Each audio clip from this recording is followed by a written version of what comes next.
کیا بہتر تعلیم کا مطالبہ کرنا جرم ہے؟ خستہ حالی اور بدحالی کے خلاف آواز اٹھانا کیا گناہ ہے؟ اور وہ اتنا بڑا گناہ کہ اس کی قیمت کسی کو اپنی جان دے کر چکانی پڑے؟ جی ہاں، یہ ہے عبدالحفیظ مغربی بنگال کا رہنے والا ہے۔ انہوں نے اس اسکول کے بدحالی کے خلاف آواز اٹھائی تھی جہاں سے انہوں نے تعلیم حاصل کی تھی، اور بتایا جا رہا ہے کہ سرکاری اسکول کے خستہ حالی کے خلاف آواز اٹھانا اس مہم کا حصہ تھا جسے کوکروچ جنتا پارٹی نے شروع کیا تھا۔ لیکن یہ کام مغربی بنگال کے پالے ہوئے کچھ گنڈوں کو پسند نہیں آیا اور انہوں نے عبدالحفیظ کے والد پر حملہ کر دیا، جس کی علاج کے دوران موت ہو گئی۔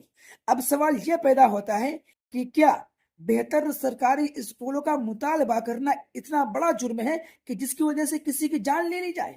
ایک سوال یہ بھی ہے کہ کوکروچ جنتا پارٹی سے وابستہ صرف مسلم نوجوانوں کو ہی تشدد کا نشانہ کیوں بنایا جاتا ہے، جبکہ اس سے پہلے بھی جنید اور اس کے اہل خانہ کو پریشان کیا گیا تھا؟